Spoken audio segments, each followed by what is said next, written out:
दोस्तों, अमेरिकी राष्ट्रपति डोनाल्ड ट्रंप ने काफी उत्साहित होकर यह अनाउंसमेंट करी कि ईरान और अमेरिका के बीच में एक पीस डील फाइनलाइज हो गई है। इसे हिस्टोरिक बताया जा रहा है। ये कहा जा रहा है कि मिडिल ईस्ट में सब कुछ बदलने वाला है, एक नया मिडिल ईस्ट देखने को मिलेगा। लेकिन ऐसा तो हम वर्षों से सुन रहे हैं। 90 के दशक में ओस्लो पीस प्रोसेस के दौरान भी ऐसे ही क्लेम्स किए गए थे। क्या मिडिल ईस्ट में कुछ बदला? लास्टिंग पीस आई? नहीं। फिर उसके अगले दशक में इराक इन्वेजन हुआ, उसके अगले दशक में अरब स्प्रिंग हुआ। क्या मिडिल ईस्ट में कुछ बदला? नहीं, वही केओस और इंस्टेबिलिटी। इसके बाद 2020 में हिस्टोरिक अब्राहम अकॉर्ड साइन हुई। अब 2026 में इस पीस डील की बातें हो रही हैं, जो कि फ्राइडे 19 जून को जिनेवा स्विट्जरलैंड में साइन की जाएगी। हर बार की तरह इस बार भी मिडिल ईस्ट में लास्टिंग पीस के दावे किए जा रहे हैं, विच इज एक्सट्रीमली डिफिकल्ट, क्योंकि दोनों ही साइड्स इजराइल और ईरान में हार्ड लाइनर्स हैं, जो कि किसी भी पीस प्रोसेस को सक्सीड होने नहीं देते। दोनों ही पक्षों के बीच में डीप सीटेड मिसट्रस्ट्स हैं, हॉटस्पॉट्स खुले हुए हैं जैसे कि लेबनान। यही कारण है कि यदि मिडिल ईस्ट में शांति होती भी है तो वो थोड़ी देर के लिए होती है, उसके बाद पीस प्रोसेस डिरेल हो जाता है, फिर से इंस्टेबिलिटी हो जाती है। और इस बार भी ऐसा ही होने के आसार हैं, क्योंकि दोस्तों ये जो पीस डील फाइनलाइज हुई है ये काफी फ्रेजाइल है। ट्रंप ने काफी उत्साहित होकर इस पीस डील को अनाउंस तो कर दिया, लेकिन जब G7 समिट के लिए ट्रंप फ्रांस गए और उनसे क्वेश्चन किया गया कि इस पीस डील के तहत ईरान को क्या इकोनॉमिक रिलीफ मिलेगी, तो उन्होंने एक्सप्लिसिटली मना कर दिया कि नहीं, ईरान को इकोनॉमिक रिलीफ मिलने का कोई प्रोविजन नहीं है। जबकि ईरान की मीडिया में यही बात चल रही है। ईरान टोटल विक्ट्री क्लेम कर रहा है कि अमेरिका ने सरेंडर कर दिया, ईरान को इकोनॉमिक रिलीफ मिलेगी। तो दोनों तरफ से डिस्प्यूट्स हैं, काफी ज्यादा कंफ्यूजन है। ये जो पीस डील फाइनलाइज हुई है इसका पूरा टेक्स्ट बाहर तो आया नहीं है। ये तो स्विट्जरलैंड में जो फाइनल साइनिंग होनी है उसके बाद बाहर आएगा, तब पता चलेगा। तो अभी दोनों तरफ से अपने अपने फेवर के क्लेम्स किए जा रहे हैं। MOU में से सिलेक्टिव चीजें उठाई जा रही हैं और अपनी डोमेस्टिक ऑडियंसेस को प्लीज किया जा रहा है। टोटल विक्ट्री क्लेम की जा रही है। एक तरफ ईरान का कहना है कि स्ट्रिक्ट प्री कंडीशंस होंगी हमारी, अगर पीस चाहिए तो कुछ प्री कंडीशंस आपको पहले से माननी पड़ेंगी। नेवल ब्लॉकेड हटाइए, हमारे ऊपर सैंक्शंस लिफ्ट करिए, हमारे जो फ्रोजन एसेट्स हैं उनको अनफ्रीज कीजिए।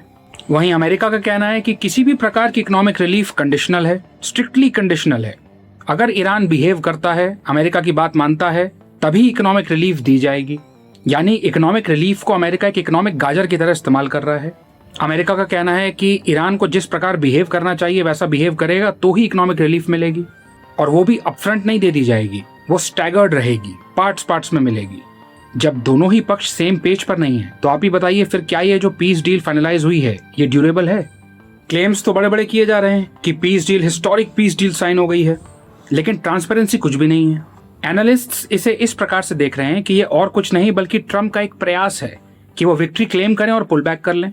क्योंकि युद्ध के शुरू होने से पहले जो ट्रंप की एक्सपेक्टेशंस थी, अमेरिका की जो भी एक्सपेक्टेशंस थी वो अनमेट हैं।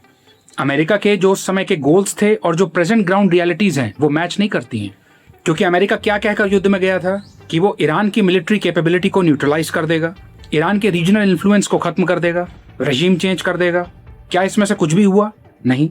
100 दिन से ज्यादा ये वॉर चला, लेकिन अमेरिका ने जो भी गोल सेट किए थे वो अनमेट हैं, वो अनफुलफिल्ड हैं। अपनी कन्वीनियंस के हिसाब से अमेरिका गोल पोस्ट को शिफ्ट कर लेता है। वॉर के दौरान इस प्रकार के दावे किए जाते थे कि हम ईरान की मिसाइल इंडस्ट्री को मिट्टी में मिला देंगे। तो क्या ऐसा हुआ? नहीं। ईरान की मिसाइल लॉन्च कैपेबिलिटी इंटैक्ट है, फुल्ली फंक्शनल है। आपको याद होगा इस डील के फाइनलाइज होने से पहले इजराइल ने लेबनान के ऊपर अटैक कर दिया था, इसके जवाब में ईरान ने इजराइल के ऊपर अटैक कर दिया था। इसका मतलब हुआ कि ईरान के पास मिसाइल लॉन्च करने की कैपेबिलिटी अभी भी है। तो भले ये युद्ध चला हो, लेकिन ईरान की जो इंजीनियरिंग नॉलेज है, जो अंडरग्राउंड नेटवर्क्स हैं ईरान के मैन्युफैक्चरिंग के, वो अभी भी इंटैक्ट हैं। वॉर के दौरान ये दावा किया जा रहा था कि ईरान की नेवी को कंप्लीटली डेसिमेट कर दिया जाएगा, लेकिन ईरान की अनकन्वेंशनल नेवल फोर्स अभी भी फंक्शनल है। उसने भी सर्वाइव किया, रेजिम ने भी सर्वाइव किया, IRGC और मजबूत हो गई। वॉर टाइम नेशनलिज्म की वजह से रेजिम ने अपनी पावर को कंसोलिडेट कर लिया। रीजन में ईरान के प्रॉक्सीज के नेटवर्क को भी नहीं तोड़ पाए। हमास, हेजबुल्ला, हुथीस अभी भी थ्रेट पोस्ट कर रहे हैं। उल्टा अमेरिका ने अपने एक्शन से वेस्टर्न एलाइज को एलिनेट कर लिया। तो ये जो सारे गोल्स अनमेट हैं, ये जितनी भी एक्सपेक्टेशंस हैं, ये जो फुलफिल नहीं हुई हैं, इतने भारी सेटबैक के बाद अब ट्रंप चाहते हैं कि वो ईरान से सिग्निफिकेंट न्यूक्लियर और मिलिट्री कंसेशंस को निकलवा पाएं। ओबामा के टाइम में जो न्यूक्लियर डील साइन हुई थी ईरान के साथ, उससे एक बेटर डील कर पाएं, और यहीं पर बात आकर फंस जाएगी। क्योंकि ओबामा से आगे निकलने के चक्कर में ट्रंप इतनी ज्यादा एम्बिशियस डिमांड सामने रखेंगे कि ईरान उससे कभी भी अग्री नहीं करेगा। इकोनॉमिक कैरेट तो दिखाई जा रही है ईरान को कि $300 बिलियन का मैसिव रिकंस्ट्रक्शन पैकेज दे दिया जाएगा। ये पैसा कहाँ से आएगा? प्राइवेट कंपनीज और जो वेल्दी गल्फ स्टेट्स हैं वहाँ से आएगा। गल्फ स्टेट्स ने इस वॉर के दौरान अपनी वल्नरेबिलिटी को पहचान लिया है, तो वो भी चाहेंगी कि ईरान में स्टेबिलिटी आ जाए और वो ईरान की एनर्जी में इन्वेस्ट कर पाएं, किसी प्रकार ईरान के साथ डिप्लोमेटिक डी-एस्केलेशन मैनेज कर पाएं। इस प्रकार जो उन्होंने मैसिव इकोनॉमिक प्रोजेक्ट्स का सपना देख रखा है उसको वो पूरा कर पाएंगे, स्टेबिलिटी आएगी रीजन में। तभी इस $300 बिलियन के पैकेज की बात की गई है, लेकिन इसको लेकर भी बहुत सारा कन्फ्यूजन है। ईरान के फ्रोजन एसेट्स को लेकर भी बहुत सारा कन्फ्यूजन है। इरानियन मीडिया क्लेम कर रही है कि फ्रोजन एसेट्स अनफ्रीज हो जाएंगे।